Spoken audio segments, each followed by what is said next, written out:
Captain Midnight. This video is brought to you by One Day You. Alright, so I'll be honest with you, I usually don't like doing videos about trailers. I used to do them years ago, but I remember coming away from the Captain Marvel one feeling like it just wasn't my best work. But anyone who's followed this channel for a while knows that I have a big soft spot for Spider-Man. And with an official trailer for his new movie finally hitting the internet after a big leak, there's just no way that I couldn't talk about it. And this isn't really your average MCU trailer either, because this one just so happens to feature actors and elements from the Maguire and Garfield Spidey films making their way into the Marvel Cinematic Universe for the first time. But that's enough context. Let's talk about the trailer itself as we get closer and closer to the release of No Way Home.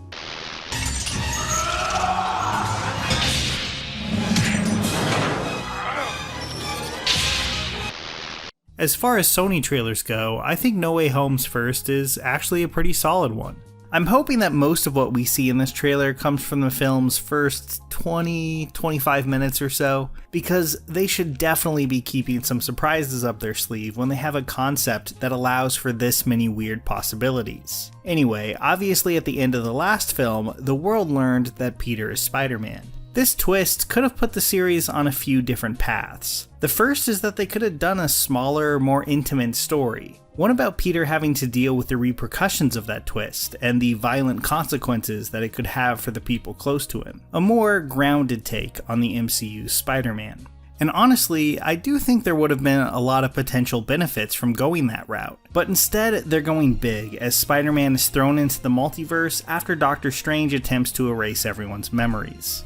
So I'm kind of two minds on this. On one hand, I'm really excited to see how they'll use the multiverse and the ways that they can utilize characters like Doc Ock. But on the other, the prominence of Doctor Strange in the trailer isn't really my favorite thing. Nothing against Doctor Strange, it's just that I was hoping this film would be far less focused on the Avengers connections and let the wall crawler stand on his own 2 feet a bit more. The scenes we see between them though do seem pretty fun, and Cumberbatch's performance is one that I could see Holland playing off of really well. Still, I hope when we get down to it, this is a story about Peter Parker having to make tough decisions and deal with real consequences. I'm overgeneralizing a bit here, but that's usually where the best Spider-Man stories lie. But let's talk about the big reveals. We see a pumpkin bomb, a hint of Sandman and Electro, and of course Alfred Molina returning as Otto Octavius. That was an exciting moment for sure, even if they seem to be using some kind of digital de-aging technology that I found a little bit distracting. I hope that issue gets a little more sorted out by release, because I'm way more interested in talking about the story implications of this. So we've heard in interviews that Doc Ock's stories will pick up, quote, in that moment, referring to Otto's death scene. I'm guessing that Doctor Strange's multiverse rupture causes him to be sucked into a portal or teleported somewhere while he's underwater, something like that. But it also leaves a ton of questions. The biggest one being, how will they make Otto evil again? He made an admirable sacrifice, turning him into a tragic but heroic figure. But from the looks of it, he's definitely back on the evil train here. There's a couple ways that they could do that. Make this a Doc Ock from a different universe, one where he never changed his mind, or just interrupt the fight in Spider-Man 2 to bring him into the movie before Tobey's Peter had changed his mind. Either way, it'll probably end up making a lot of Spider-Man 2 fans pretty angry. Which I sort of understand, but honestly, just doesn't bother me that much. Like, if No Way Home totally botches their handling of Doc Ock, Spider-Man 2 still exists in its unaltered form, and the MCU isn't gonna change that. Obviously, I hope they pull it off though. I really hope that Molina actually has more to do in this movie than just get in a fight, because I would really love to see a scene between him and Holland getting to really act together outside of the CGI spectacle. I assume that has to happen at some point, because otherwise, how would he even recognize Tom Holland's Peter Parker as Peter? I'm also really curious to see how they'll handle the Green Goblin. A while back I made a video arguing that the character needs to return, but I'll admit that I didn't expect it to be Dafoe's version. I mean, these are great actors playing iconic characters, and I can't wait to see them in a scene together. The big question mark that I'm really hoping this movie manages to have a compelling answer for, though, is what is the emotional hook for Spider-Man himself?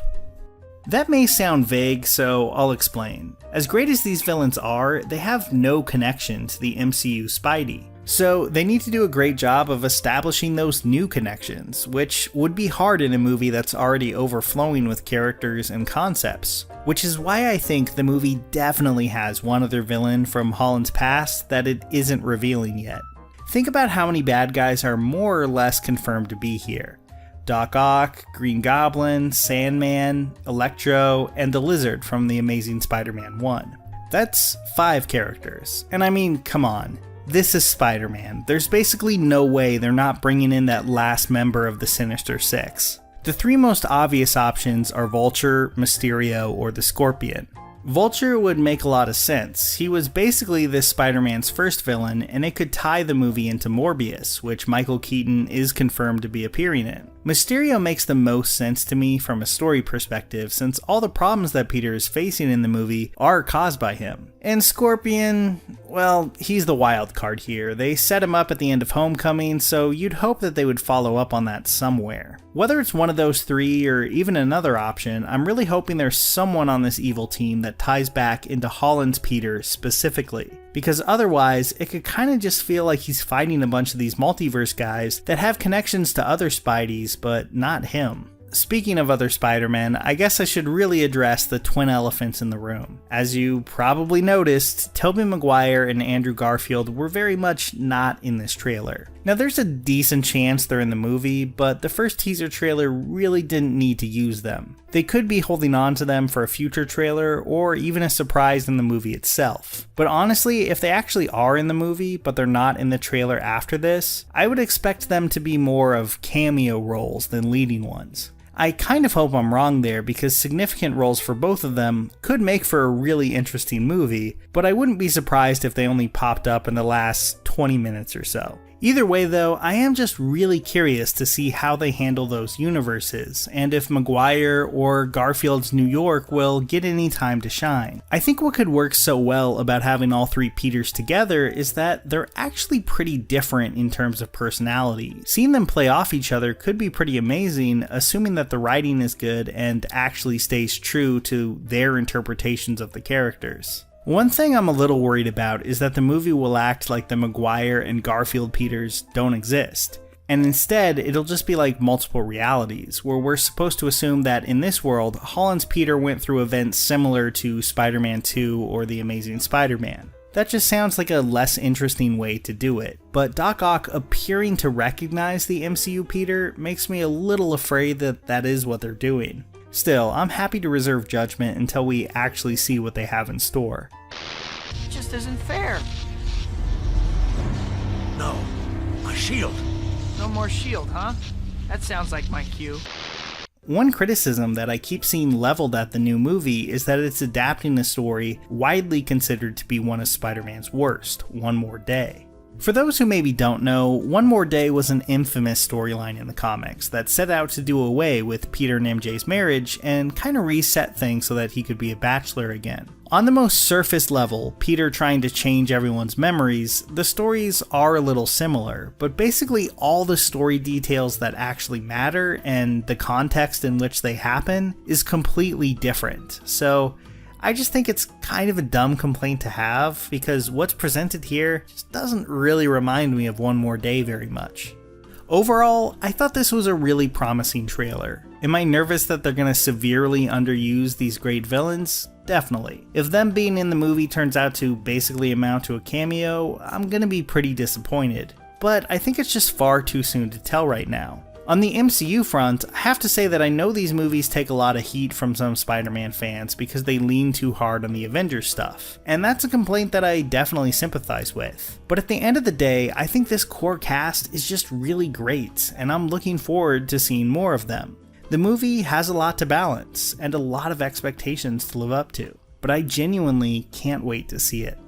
Obviously, I'm really looking forward to No Way Home, but if you're looking to expand your film knowledge, or maybe just your knowledge in general, Why not check out 4 Films That Changed America from Yale University professor Mark Lapadula. It's a great lecture, but it's also just the tip of the iceberg of what One Day U has to offer. That's because One Day University has over 200 top-rated professors from universities across the country. They present great live-stream talks every weekday afternoon. Plus, every live stream is also available on demand. Whether it's art, history, music, psychology, or many more subjects, you're going to find a talk that's thought-provoking and educational. These are professors from universities like Yale, Harvard, UCLA, Columbia, and more. And they help you learn something new every day without being weighed down by homework or tests. Memberships are just $8.95 a month or $89 for the year, but you can try 2 weeks free. Plus, if you use my code, you can enjoy a full year for half off at just $45.